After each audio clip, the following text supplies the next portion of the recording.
සුබ දවසක් කාලා හැමෝටම.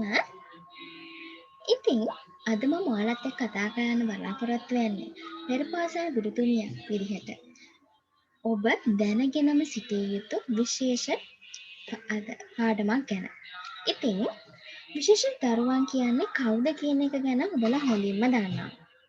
අපට පාසල තුලදී හඳුනා ගන්න පුළුවන් මේ ආකාරයේ ළමුන්. ඒ අතරින් අද මම ඔයාලත් එක්ක කතා කරන්න බලාපොරොත්තු වෙන්නේ ප්‍රධාන ඌනතා තිබෙන දරුවන් කීප දෙනෙක් ගැන. ඉතින් ඊට කලින් අපි බලමු විශේෂ අධ්‍යාපනයක් කියන්නේ මොකක්ද කියන එක.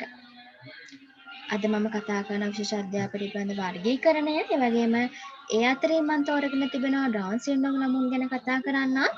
ඊට කලින් අපි බලමු විශේෂ අධ්‍යාපනය කියන්නේ මොකක්ද කියන එක ගැන. වර්ගීකරණය කිරීම ගැන දැනගන්න කලින් විශේෂ අධ්‍යාපනය කියන එක ගැන දැනගෙන ඉන්න ඕනේනේ.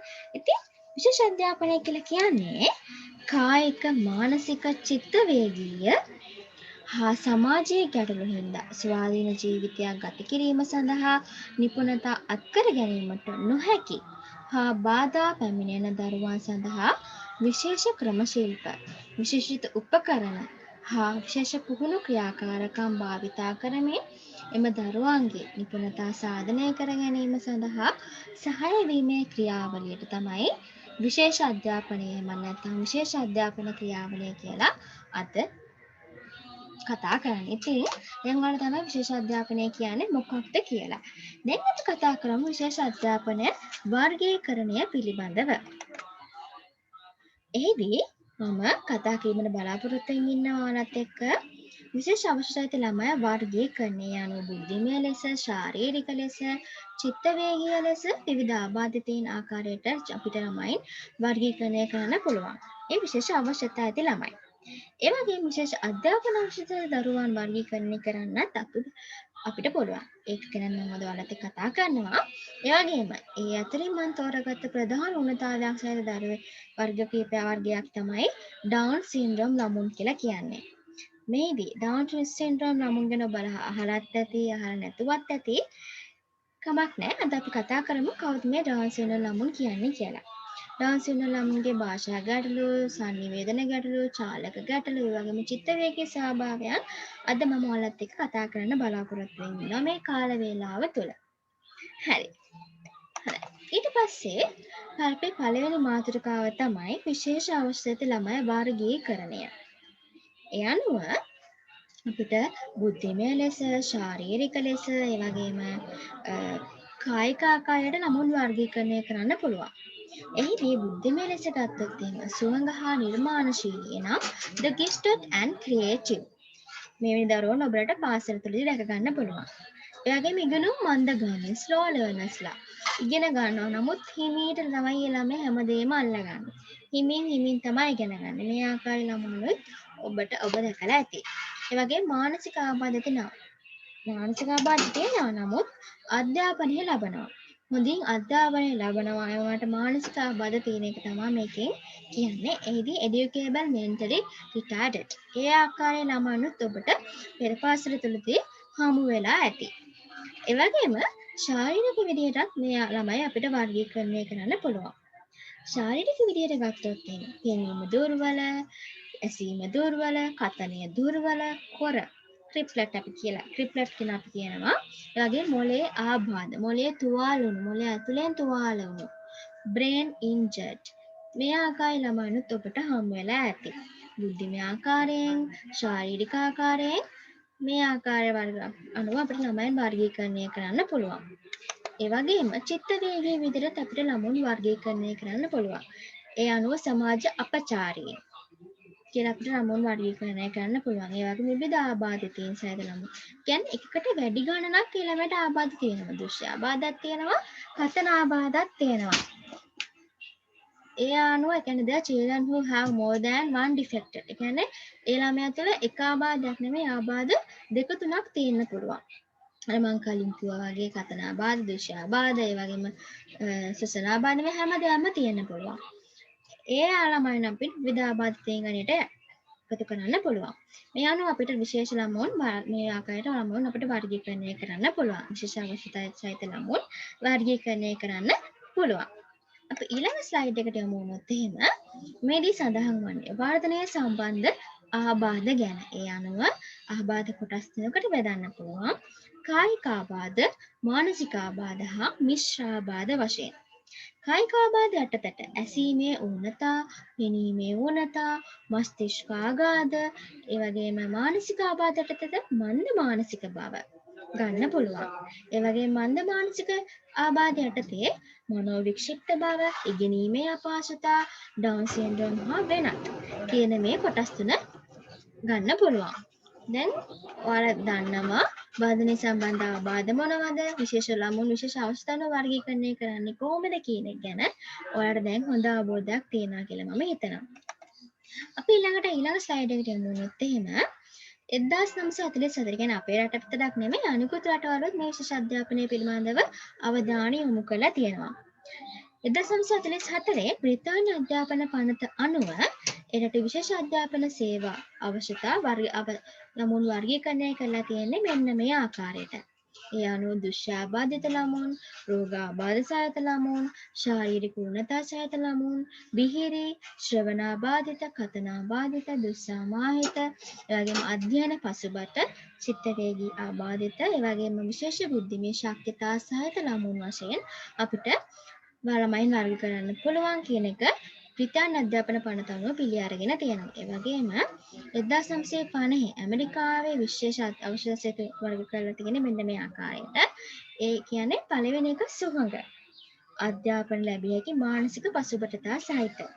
තුන්වෙනි එක චිත්ත වේගික, දුස්සාමාහිත, ගොළු, අන්ධ, ඒ වගේම කතන ඌනතා, ඇසීමේ දෝෂ, පෙනීමේ දුබලතා, ඒ වගේම කොර. මේ ආකාරයට 1950 ඇමරිකාවේ විශේෂ අවශ්‍යතා ළමුන් වර්ගීකරණය කරලා තියෙනවා.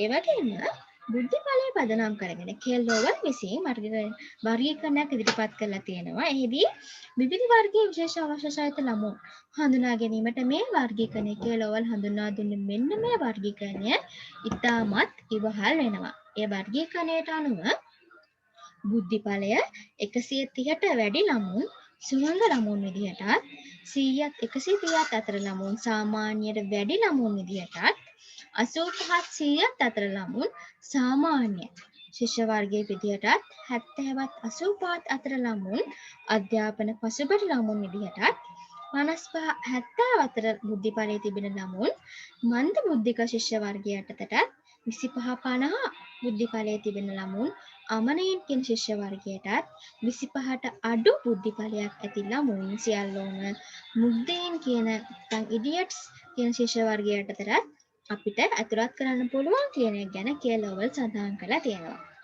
ඒ වගේම ශ්‍රී ලංකාවේ අධ්‍යාපන අමාත්‍යාංශයේ මගින් විශේෂ අවශ්‍යතාවය ළමයින් වර්ග කරලා තියෙන්නේ මෙන්න මේ ආකාරයට. අපි කලින් කතා කළා බ්‍රිතාන්‍ය කොහමද වර්ග කරලා තියෙන්නේ, ඇමරිකාවේ කොහමද වර්ගීකරණය කරලා තියෙන්නේ, ඒ වගේම කෙලවල් කියන විදිහට කොහමද වර්ගීකරණය කරලා තියෙන්නේ කියන ගැන අපි කලින් අධ්‍යයනය කළා. දැන් අපි අධ්‍යයනය කරන්නේ ශ්‍රී ලංකාවේ අධ්‍යාපන අමාත්‍යාංශය මගින් කොහොමද මේ විශේෂ අවශ්‍යතාවය ළමුන් වර්ගීකරණය කරලා තියෙන්නේ කියන එක ගැන. ඒ අනුව බුද්ධියෙන් අඩු ළමුන් තමයි කියන අපි කියන මන්ද බුද්ධික ළමුන් කියලා අන්‍යයන් වර්ගීකරණය කරලා තියෙනවා. ඒ වගේම ඇසීම නැති හෝ ඇසීම අඩු ශ්‍රවණාබාධිත ළමුන්. ඒ වගේම විවිධ කතන දෝෂ සහ කතනාබාධිත ළමුන් විදිහට වර්ගීකරණය කරලා තියෙනවා. ඒ වගේම පෙනීම නැති හෝ අඩු දුෂ්‍යාබාධිත ළමුන් විදිහට ශ්‍රී ලංකාවේ අධ්‍යාපන අමාත්‍යාංශයෙන් මගින් විශේෂ අවශ්‍ය ළමුන් වර්ගීකරණය කරලා තියෙනවා.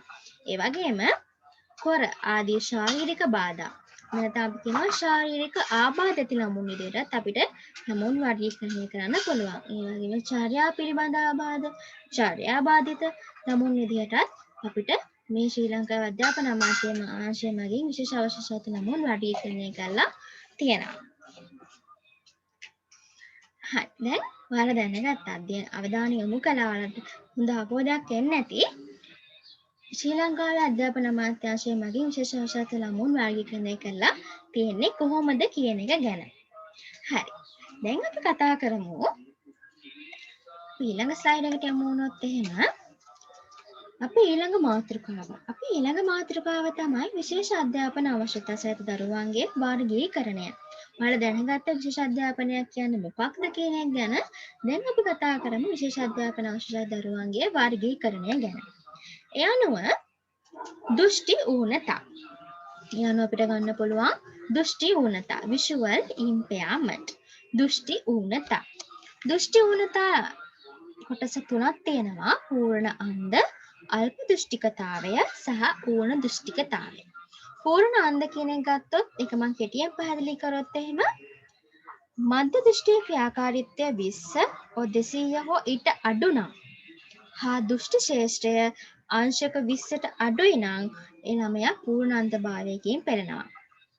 අන්ධභාවයෙන් හින්දා ඇති වෙන්න පුළුවන් ගැටලු කීපයක් තියෙනවා. චාලක හැකියාව සීමා වෙනවා. පරිසර පාලනය කර ගැනීමේ හැකියාවක් නැහැ ළමයාට. පරිසරයට අනුරූප වීමේ හැකියාවක් නැහැ ළමයාට. ඒ වගේම නිපුණතා අත්හදා බැලීම අත්කර ගැනීම සඳහා කිසිම හැකියාවක් නැහැ. මේ වගේ දේවල්. ඒ වගේම අපි ගත්තොත් ඊළඟට අල්ප දෘෂ්ටිකතාවය ගත්තොත් එහෙම මේ ළමුන්ගේ මධ්‍ය දෘෂ්ටිය 6.18ක් වෙනවා. යම් වස්තුවක නිවැරදි ස්වરૂපය කෙලින්ම ළමයට අඳුන ගැනීම ඍජුව අඳුන ගැනීමේ පහසුකමක් නැහැ අපහසුයි. නිවැරදිව ස්වરૂපය හඳුනා ගැනීමට බෑ. ඒ වගේම පෙනීම භාවිතා කරමින් කරනු ලබන සියුම් දේ කිරීමටත් මේ ළමුන්ට අපහසුයි. ඒ වගේම අල්ප දෘෂ්ටික දරුවෙක් මුහුණ දෙන ගැටලු ගැන කතා කරොත් එහෙම තමන්ගේ ළඟට තමන්ගේ යාළුවෙක් තමන්ගේ ගුරුවරයාව අඳුන ගන්න බෑ. ලිවීමේදී කියවීමේදී විශේෂ ආධාරක භාවිතා කිරීමට සිදු වෙනවා. ඒ වගේම රූප සටහන් පින්තූර භාවිතයෙන් ඒ ළමයට ඉගෙන ගැනීමට හැකියාවක් ලැබෙන්නේ නැහැ. මේ ආදී වශයෙන්. ඒ වගේ මූල දෘෂ්ටිකතාවය ගත්තොත් එහෙම ළමයා නිතරම ඇස් පොඩි කරනවා. දැන් වෙර පාසල තුලදී ඒ වගේ ළමුන් ඔබට අඳුන ගන්න පුළුවන් නිතරම ඇස් පොඩි කරනවා නම් ඇස් පුංචි කළා නම් බලන්නේ. ටීචර් මොන හරි කියලා දෙනවා නම් ඒ ළමයා ඇස් පුංචි කළා නම් බලන්නේ. ඒ වගේම ආලෝකය දරා ගැනීමට අපහසු වෙනවා. එළියට ගියාම එළී ක්‍රියාකාරකමක් කරලා ළමයට ආලෝකය දරා ගන්න අපහසු වෙනවා. කියවීමේදී පොත්ත මෙහෙම ඇස් දෙකටම ලං කර ගන්නවා නම් අන්නේ ළමුන් ඌණ දෘෂ්ටිකතාවයෙන් පෙළෙන ළමුන් විදිහට අපිට හඳුනා ගන්න පුළුවන්. ඒ වගේම ඊළඟ කාණ්ඩය තමයි ශ්‍රවණ ඌණතා. hearing impairment. මේ ළමුන් කොටස් තුනකට බෙදෙනවා. සන්නයන ස්නායු ඌණතා, සංවේදී ස්නායු ශ්‍රවණ ඌණතා සහ මිශ්‍ර ශ්‍රවණ ඌණතා වශයෙන්. ඒ වගේම සිමින් ඉගෙනුම ළමුන් මම කලින් කිව්වා ස්ලෝ ලර්නර්ස්ලා. මේ ළමුන්ට පන්ති කාමරයේ අනිකුත් දරුවන් වගේ දක්ෂතාවයන් වලට සාපේක්ෂව හා උගන්වන විෂය මාලාවට සාපේක්ෂව ගැඹුරටම යන්න බෑ. දුර්වලතා ප්‍රකට කරනවා. ඒ කියන්නේ ටීචර් මොන හරි දෙයක් කියලා දුන්නාම ටිකක් වෙලා ගිහින් තමයි ළමයාට ඒක තේරෙන්නේ. ප්‍රමාදලා තමයි ළමයාට ඒක මොලේට යන්නේ. අන්න ඒ වගේ සෙමින් ඉගෙනුම ලබන ළමුන් ඔබට හම්බ වෙලා ඇති අපගේ පෙර පාසල තුල. ඒ වගේම උග්‍ර චිත්‍ර වේගීය ගැටලු emotional problems තියෙන ළමයිනුත් ඔබට හම්බ වෙලා ඇති. ඒ වගේම චර්යා ගැටලු, behavior problems තියෙන අය, වගේම autism ළමුන්, මනෝ වික්ෂිප්ත කියලා අපි කියනවා. autism ළමයිනුත් ඔබට හම්බ වෙලා ඇති ඔබගේ පෙර පාසල තුල. කවුද මේ autism ළමයි කියලා කියන්නේ? autism ළමයි කියලා කියන්නේ මම කෙටියෙන් ඉගෙන හඳුන්වා දුන්නොත් එහෙම ඔටිසම් ළමුන් කියන්නේ අපි සිංහලෙන් කතා කරොත් එහෙම මනෝ වික්ෂිප්ත ළමුන්. මනෝ වික්ෂිප්ත ළමුන් තමයි අපි ඔටිසම් කියලා කියන්නේ. ඉතින් මේ ඔටිසම් ළමුන් ගත්තොත් එහෙම මේ ඔටිසම් ළමුන්ගේ ළමා සංවර්ධනය කිරීමේ බලපාන රෝග තත්ත්වයක් තමයි ඔටිසම් කියලා කියන්නේ. ඒකයි ළමයාගේ සංනිවේදන කුසලතා, සමාජාන්තර සම්බන්ධතා, වගේම බුද්ධිමය කුසලතා, චාල ක්‍රියාකාරකම් කෙරෙහි ඒ ඔටිසම් කියන තත්ත්වය ඍජුවම බලපානවා. ඒ කියන්නේ ළමයාට ප්‍රධානතම ලක්ෂණය තමයි මේ ළමයින් ඔබට දැක ගන්න පුළුවන් සමාජීය අන්ත සම්බන්ධතා ඇති කරගන්නේ නැහැ. හැමතිස්සෙම තනියම තමයි සෙල්ලම් කරන්න බලන්නේ. තනියම තමයි හැම වැඩක්ම කරගන්න බලන්නේ. කිසිම අර සමාජ කණ්ඩායමක් ගැන අන්ත සම්බන්ධතා ළමුන්ට ඇති කරගන්න බෑ. මේ තත්ත්වයේ ළමයි තමාගේම ලෝකයක තමාගේම ලෝකේ තනි වෙලා අනෙක් ළමයින්ගෙන් අනෙක් සමාජයෙන් තමන්ගේ වට තියෙන සමාජයෙන් ඈත් වෙලා ඉන්න තමා ගොඩක්ම කැමැත්තක් දක්වන්නේ. ඒ කියන්නේ ළමයි කිසිම කැමැත්තක් නැහැ යාළුවොත් එක්ක එකතු වෙලා කිසි වැඩක් කරන්න කැමති. එයාට ඕනේ තමන්ගේම ලෝකයේ අතරමං වෙලා ඒ ලෝකයේ ඉඳගෙන කවඩ කටයුතු කරන්න. මේ තමයි ඔටිසම් කියන එක මම කෙටියෙන් හඳුන්වා දෙන්නේ. ඉතින් ඒ වගේම ඊළඟ ස්ලයිඩ් එකට අවධානය යොමු කරොත් එහෙම මානසික ගැටලු mental disorder. ඒ වගේම ඩවුන් සින්ඩ්‍රෝම්, බුද්ධිමය දුර්වලතා, කාංසාත්මක ලක්ෂණ, භීතිකා සහිත සංනිවේදන ගැටලු සහිත බහු දුර්වලතා, මස්තිෂ්ක ආඝාත, කායික ඌනතා, විශිෂ්ට කුසලතා. විශිෂ්ට කුසලතා කියන එක ගත්තොත් එහෙනම් කොටස් කීපයකට බෙදෙනවා. සහජ දක්ෂතා ඇති, talented, නිර්මාණශීලී, creative, සුභගයෝ, gifted, ප්‍රතිභාවන්තයෝ, ඒ වගේම ප්‍රවීඥ කියන වශයෙන් අපිට ආකාර වශයෙන් අපිට කොටස් කීපයකට බෙදන්න පුළුවන් විශිෂ්ට කුසලතා කියන ළමුන්. වගේම ඌන අවධානය සහිත අධික්‍රියාකාරී ළමුන්, අද බිහිරි, අපස්මාරය, විශේෂ වූ මාංශපේශී පරිහානිය, විදලික තල්ල නිසා උච්චාරණ ගැටලු ඇතිවන ළමුන්, වගේම ගොත ගහන ළමුන්, වර්ධනය ප්‍රමාද ළමුන්, වර්ණාත්මක මුකතාවය, විෂාදය, වගේම කාංසාව, ජලක පාලතාවය, ක්ලමතය, කායික ඌනතා, ඒ වගේම ඉගෙනුම් දුබලතා, learning different තියෙන ළමයිනුත් අපිට දැක ගන්න පුළුවන්. මේ ළමයින් කොටස් කීපයකට බෙදෙනවා. කියවීම දුබලතා තියෙන ළමුන්, ඩිස්ලෙක්සියා, ලිවීමේ දුබලතා තියෙන ළමුන්, ඒ වගේම ගණිත දුබලතා තියෙන ළමුන්, ඒ වගේම චලනය සංවිධානයේ කිතිමේ දුබලතා තියෙන ළමුන්, ඒ වගේම ආభాෂතාව දුබලතා තියෙන ළමුන් වශයෙන් අපිට මේ ළමුන් කීපයකට බෙදන්න පුළුවන්. දැන් මේ ඔයාලා ඉගෙන ගත්තේ ඔයාලා අවධානය යොමු කරේ විශේෂ අවශ්‍යතා විශේෂ අධ්‍යාපනය අනුව ළමුන් වර්ගීකරණය කරන්නේ කොහොමද කියන එක ගැන. ඔබ වර්ගීකරණ කීපයක් පිළිබඳව අවධානය යොමු කළා. මම කියලා දුන්නේ මේ වර්ගීකරණයන් කීපයක් ගැන. ඉතින් පෙරපසය ගුරුවරයෙක් විදිහට මේ වර්ගීකරණයේ සියල්ලම ගැන ඔබ හොඳින් පුළුල් අවබෝධයක් ඇතිව ඉන්න ඕනේ. අද මම ඉතින් කතා කරන්නේ මේ වර්ගීකරණය කීපෙන් තුලින් මම ප්‍රධාන උන්නතා සහිත එක වර්ගීකරණයක් තෝරගත්තා. අද මම කතා කරන්නේ ඒ දරුවන් ගැන, ඩවුන් සින්ඩ්‍රෝම් ළමුන්. අද මම ඔයාලත් එක්ක කතා කරන්නේ කවුද මේ ඩවුන් සින්ඩ්‍රෝම් ළමුන් කියන එක ගැන. ඉතින් ඩවුන් සින්ඩ්‍රෝම් ළමුන් ගැන කතා කරොත් එහෙම ඩවුන් සින්ඩ්‍රෝම් ළමුන් ගත්තොත් එහෙම මම ඔයාලට ඒ ගැන කියලා දෙන්නම්. ඩවුන් සින්ඩ්‍රෝම් ළමුන් කියන්නේ සෙමින් මනස වැඩෙන වර්ගයේ අක්‍රමිකතාවයක්. ඩවුන් සින්ඩ්‍රෝම් කියලා කියන්නේ සෙමින් මනස වැඩෙන වර්ගයේ අක්‍රමිකතාවයක්. ඔයාලා දන්නවද ඩවුන් සින්ඩ්‍රෝම් නම ආවේ කොහොමද කියලා? මේ දරුවන් පිළිබඳව අධ්‍යයනය කළා ලෑන්ගන් ඩවුන්ස් කියන වෛද්‍යවරයා. ලෑන්ගන් ඩවුන්ස් කියන වෛද්‍යවරයා. ජෝන් ලෑන්ගන් ඩවුන් කියන වෛද්‍යවරයා තමයි මේ ළමුන් පිළිබඳව එහෙම නැත්නම් මන්ද මානසික ළමුන් කියලා අපි කියන්න පුළුවන්. මේ ළමුන් පිළිබඳව අවධානය යොමු කළා. එතුමාගේ 9 කොටසක් තමයි මේ රෝගයට සම්බන්ධ කරලා තියෙන්නේ. මෙතුමා කියනවා සෛල බෙදී යාමේ අක්‍රමිකතා නිසා මෙවැනි දරුවන් බිහිවෙනවා කියලා. හොඳයි. අපි දැන් බලමු මේ දරුවන්ගේ ලක්ෂණ ගැන. ඊට කලින් මේ දරුවන් පිළිසිඳ ගන්නා මොහොතේදීම ඇති වෙන තත්ත්වයක් වන අතර උපත ලබන විට විශේෂ අවශ්‍ය සහිත ළමයින් මේ ළමයන් උපත ලබන්නේ. එමගින් කාලයට අවදානම් තත්ත්වයක් ඇති වෙනවා. ඒ නිසා මෙවැනි දරුවෙකු ඉපදුන පසු විවිධ අංශයන් සඳහා උපදේශන සේවා ව්‍යාප්ත කිරීම මගින් ඔවුන්ව සමාජගත කිරීම අත්‍යවශ්‍යයි. හයි. මම දැන් දන්නවා ඔයාලා ඩවුන් සින්ඩ්‍රෝම් කියන රෝගය කියන්නේ ඩවුන් සින්ඩ්‍රෝම් ළමුන් මේ නම ආවේ කොහොමද? ඩවුන් සින්ඩ්‍රෝම් ළමුන් බිහි වෙන්නේ කොහොමද කියන එක ගැන ඔයාලා දැන් දැනගත්තා. දැන් අපි කතා කරමු මේ ළමුන්ගේ ලක්ෂණ ගැන. ඉතින් මේ සඳහන් වෙන්නේ මේ මගේ මේ රූපරාම වගේ සඳහන් වෙන ඩවුන් සින්ඩ්‍රෝම් ළමුන්ගේ ලක්ෂණ කිහිපයක් පිළිබඳව ඒ අනුව flattened nose, upward slanting eyes, small ears, small mouth, wide short hands with short fingers, separated joints between the bones of the skull, single crease in the palm of the hand, white spots on the colored part of the eye. මේ පිළිබඳව මම තවදුරටත් ඔබ යොමු කරොත් එහෙම down syndrome ලක්ෂණ අපිට මේ ආකාරයට හඳුනා ගන්න පුළුවන්. මේ ළමුන් අපිට අනික් ළමුන්ගෙන් දැක්ක හැටිම හඳුනා ගන්න පුළුවන් ඩවුන් සින්ඩ්‍රෝම් ළමයෙක් කියලා. ඒ අනුව ඩවුන් සින්ඩ්‍රෝම් ළමුන්ගේ මුහුණ පැතලි. ඇස් සිහින් වන අතර දෙකලවරින් උඩට නිරා තියෙනවා. මේ වලට පේනවා ඇති මේ ළමුන්ගේ මුහුණ පැතලි. අනෙක් ළමුන් වගේ නෙමෙයි මුහුණ පැතලි. ඒ වගේම නාසය උසින් අඩුයි. අපි අර කියන්නේ මුක්කන් වෙලා කියලා. අන්න ඒ වගේ නාසය සිහින් අඩුයි. උසින් අඩුයි. ඒ වගේම ශරීරයේ මිටි භාවකින් තමයි යුක්ත වෙන්නේ. කෙටි දිවකින් යුක්තයි. ඒ වගේම ඇස් හීනි දෙකලවරින් උඩට නිරලා තියෙනවා. වලට පේනවා ඇති ඒ වගේම කැටි දිවකින් යුක්තයි.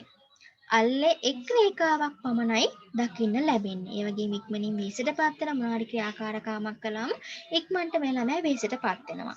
ඒ වගේම වයසට යනකොටම ඒ ආයසට යනවත් එක්කම තරබාරුකම්මකුත් දකින්න පුළුවන්. ඒ වගේම කන් කොඩයි හැමතිස්සෙම මේ ළමයා මුඛය නිතරම විවෘතව තමයි පවත්ගෙන ඉන්නේ. මුඛය හැමතිස්සෙම කෙනෙක් කට හැමතිස්සෙම අරගෙන තමයි මේ ආකාරය ළමුන් ඉන්නේ. ඒ වගේම දිව එළියට දාගෙන ඉන්නවා. දිව පළල් විශාලයි. හිස කුඩයි. ඒ වගේම පසුපස හිසේ පසුපස ගත්තොත් පැතලි. ගෙල කැටි. ඒ වගේම ඇඟිලි අතපය එහෙම කැටි. අනෙක් ළමුන් වගේ නෙමෙයි වලට පේනවා ඇති. ඇඟිලි අතපය කැටි. මාංශ පේශි ලිහිල්. හැම ගොරෝසුයි. අනෙක් චූටි බබාලාගේ වගේ නෙමෙයි හැම සිනු දුන හැම ගොරෝසුයි. ඒ වගේම පාද ගත්තොත් අක්‍රමකමත් බවක් තියෙනවා. අක්‍රමවත් බවක් තියෙනවා. ඒ වගේම කතා කරොත් ඊළඟට දැන් අපි දන්නවා ඩවුන් සින්ඩ්‍රෝම් ළමුන්ගේ ලක්ෂණ ගැන. ඊළඟට අපි කතා කරමු දරුවා තුළ තිබෙන අපහසුතා. මම කලින් කිව්වාගේ මේ රූපරාමයෙන් හොඳට පේනවා ඇති හොඳට මේ ළමුන්ගේ ඇස් හීනි උඩට නෙරලා තියෙනවා. ඒ වගේම කට හැමතිස්සෙම අරගෙන තමයි ඉන්නේ. නහය උසින් අඩුයි, බෙල්ල කැටි, කන් කුඩයි, මේ මොලේ කියන ඔළුව පිටුපස පැතලි වලට පේනවා ඇති. හරි. දැන් අපි කතා කරමු දරුවා තුළ තිබෙන අපහසුතා. මේ ඩවුන් සින්ඩ්‍රෝම් ළමුන් තුළ තිබෙන අපහසුතාව තමයි කතා කිරීමට අපහසුයි. මතකය අඩුයි. කියන්නේ අත්දැකීම් අඩුයි. ළමයට ලැබෙන ඍජු අත්දැකීම් අඩු හින්දා මතකයත් අඩුයි.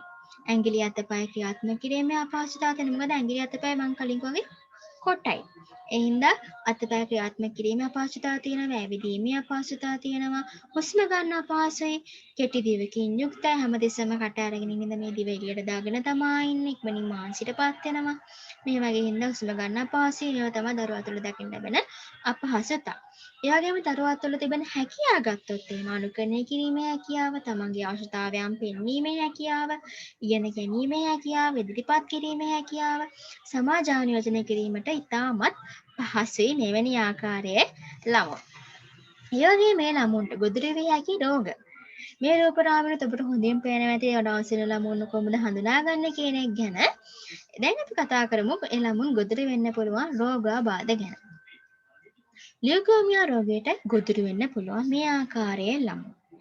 ඒ වගේම තයිරොයිඩ් ග්‍රන්ථියේ ගැටලු මතුවෙනවා, අසහිත රෝග වලට ලක් වෙනවා, හෘද ස්පන්දන රෝග වලට මොකද හුස්ම ගන්න අමාරු හින්දා හෘද ස්පන්දන රෝග වලට ගොදුරු වෙනවා, ශ්‍රාව්‍ය දූෂ්‍ය ගැටලු මතුවෙනවා. ඒ වගේම සමේ රෝග වල නිරන්තරයෙන් මෙවැනි ආකාරයේ ළමුන් ගොදුරු වෙනවා. ඒ වගේම ඩවුන් සින්ඩ්‍රෝම් ළමුන් සඳහා ප්‍රතිකාර ගැන කතා කරොත් එහෙම මේ ළමුණු සුව කරන්න බෑ. ඒ වගේම රෝගයෙන් ඇතිවන අතුරු ආබාධ වලට හැබැයි ප්‍රතිකාර කරන්න පුළුවන්. නමුත් මුළුමනින්ම මේ ළමයින්ව සුව කරන්න බෑ. මේ දරුවන් උදව් සහිත තමයි තමන්ගේ ජීවිතය ගත කරන්නේ. ඒකෙන් පූර්ණ අවධානය සැලකිල මේ ළමුන්ට අනිවාර්යයෙන්ම ලබා දෙන්න ඕනේ. ගෙදර තුලදී වගේම පෙර පාසල තුලදී මේ ළමුන්ට තමන්ගේ මූලික අවධානය ලබා දෙන්න ඕනේ. තම දෙමාපියන් වැඩිහිටියන් සමග තමයි අන්තරින්ම ජීවත් වෙන්නේ. ඒ වගේම ආයු කාලය ගැන කතා කරොත් එහම ආයු කාල අපේක්ෂණීය අවුරුදු 60කට සීමා වෙනවා. ඒ වගේම පෙර පාසල් ගුරුවරයෙක් විදිහට ගැටලු අවම කිරීමට මේ ළමුන්ට අපි කොහොමද උදව් වෙන්නේ කියන ගැන කතා කරොත් එහෙම සංනිවේදන ගැටලු සංනිවේදන හැකියාවන් දියුණු කරන්න අපිට උදව් වෙන්න පුළුවන්. දිව සම්බන්ධ ව්‍යායාම නිරන්තරයෙන් කරන්න පුළුවන්. තොල් සම්බන්ධ ව්‍යායාම කරන්න පුළුවන්. ඒ වගේම පිම්බීමේ අභ්‍යාස බැලුමක් පිම්බීම නලා පිම්බීම පුළුන් කැලලකට පිම්බීම මේ වගේ පිම්බීමේ අභ්‍යාස කරන්න පුළුවන්. සතුන් කරන ශබ්ද අනුකරණය කිරීම ශ්වසන අභ්‍යාස කරන්න පුළුවන්. ඒ වගේම වෛද්‍ය උපදෙස් අනුව ව්‍යායාම නිරන්තරයෙන් යොදවන්න පුළුවන්. ඒ වගේම විකල්ප සංවේදන මාධ්‍යයකට පුහුණු කරවන්න පුළුවන්. මේ ආකාරයට අපිට මේ ළමුන්ගේ සංවේදන හැකියාවන් දියුණු කරන්න පුළුවන්. ඒ වගේම අත්වල ඇඟිලිවල අපහසුතාවයන් වළක්වා ගන්න අපිට මේ ළමයට උදා කරන්න පුළුවන්. ඒ ළමයාගේ ඇඟිලි නිරන්තරයෙන්ම සම්බාහනය කරන්න. දෙමාපියන්ට අපිට උපදෙස් ලබා දෙන්න පුළුවන්. හැමතිස්සෙම මේ ළමයාගේ ඇඟිලි නිරන්තරයෙන් සම්බාහනය කරන්න ඕනේ. මිරිකීමේ අභ්‍යාස කියන්නේ මැටි ගුලි, වැලි, පොල් කුඩු වගේ දේවල් හැමතිස්සෙම ඇඟිලි තුඩු වලින් මිරිකීමේ පොඩි කිරීමේ අභ්‍යාස නිරන්තරයෙන් ළමයා ලබා දෙන්න ඕනේ. ඒ වගේම කඩදාසි ඉරන්න, කඩදාසි කපන්න, කඩදාසි ගුලි කරන්න, මැටි ගුලි කරන්න මේ වගේ අභ්‍යාස හැමතිස්සෙම ළමයා යෙදුවොත් ළමයාගේ අත් ලැඟිලි අපහසුතාවයන් වළක්වන්න පුළුවන් මේ ඩවුන් සින්ඩ්‍රෝම් ළමයින්ගේ. ඒ වගේම මේ ඩවුන් සින්ඩ්‍රෝම් ළමයින්ගේ ඇවිදීමේ අපහසුතාවයන් වළක්වන්න අපිට උදව් කරන්න පුළුවන්. එෙහිදී මුල් අවස්ථාවේදී එක් තැනක වැඩි කාලයක් ඉඳගෙන සිටීම වළක්වන්න ඕනේ. පෙරලීමේ අභ්‍යාස ලබා දෙන්න පුළුවන්, දිවීමේ අභ්‍යාස, පැනීමේ අභ්‍යාස පෙරපසට නම් මේවා සඳහා ක්‍රියාකාරකම් තියෙනවා. එලිමානේ සෙල්ලම් පිට්ටනිය තියෙනවා. ඉතින් පඩි පෙර නැගින්න, බැසීම, ගස් රතු මතට නැගීම, බිම වැටලා තියෙන ගස් රතු මත ඇවිදීම, දෛනික ජීවිතයේ අවස්ථාවලට අදාළ වන පරිදි අභ්‍යාස කරවන්න අපිට මේ ළමුන්ව පුරුදු පුහුණු කරවන්න පුළුවන්. ඒ වගේම අධ්‍යාපනය ලබා දීමේදී ගැටලු මතුවෙනවා. ශාලක ගැටලු මතුවෙනවා. කියන්නේ ශාලක දලසියු මේ වගේ ශාලක ගැටලු මතුවෙනවා. කියවීමේ ගැටලු මතුවෙනවා. ලිවීමේ ගැටලු, උච්චාරණ ගැටලු, ආහාර ගැනීමේ ගැටලු, ඇවිදීමේ ගැටලු, වගේම සම්බරතාවය පිළිබඳ ගැටලු මේ වගේ ගැටලු අධ්‍යාපන ලැබීමේදී මතුවෙනවා. පෙරවසර ගුරුවරයෙක් විදියට මේ හැම ඉගෙනුමක් කියන්නේ ඉගෙනුම්ගේ හැම ඉගෙනුම් ගැටලුවක්ම අවම කරලා කටයුතු කරන්න පුළුවන් වෙන්න ඕනේ. ඒදී සංගීතයට හැමතිස්සෙම ළමයා පුහුණු කරවන්න ඕනේ, නාට්‍යයට හැමතිස්සෙම ළමයා පුහුණු කරවන්න ඕනේ. ඒ වගේම විනෝදජනක ලෙස අභ්‍යාස නිරත කරවන්න ඕනේ. ළමයාට කම්මැලි හිතෙන විදියට නෙමෙයි විනෝදජනක ආකාරයෙන් මේ ළමුන් අභ්‍යාස නිරත කරවන්න ඕනේ. අනුකරණය මගින් අවබෝධ කරවන්න ඕනේ. මේ ආදී ක්‍රියාකාරකම් වල යෙදුවොත් අපිට පුළුවන් මේ ඩවුන් සින්ඩ්‍රෝම් ළමයෙක් සාමාන්‍ය ළමයෙක්ට පත් තත්ත්වයටම ක්‍රමක්‍රමයෙන් යොමු පත් කරගන්න. ඉතින් ඊළඟ ස්ලයිඩ් එකේ ඇතට යමු වුණොත් එහෙම ඩවුන් සින්ඩ්‍රෝම් ළමුන් කියන්නේ ළමයි සමග කටයුතු කිරීමේදී වැදගත් වෙන කරුණු මොනවද කියන ගැන කතා කරමු. ඔයාලා දන්නා විශේෂ අවශ්‍ය ළමුන් අනෙක් ළමුන්ට වඩා ගොඩක්ම සෞන්දර්ය පැත්තට සංගීත නාට්‍යයට ලැබියාවකින් යුක්තයි. ඉතින් ඩවුන් සින්ඩ්‍රෝම් ළමයිනුත් එක්ක කටයුතු කරද්දී දැනගෙන ඉන්න වැදගත්ම කරුණු කීපයක් තමයි මම දැන් මේ කතා කරන්නේ.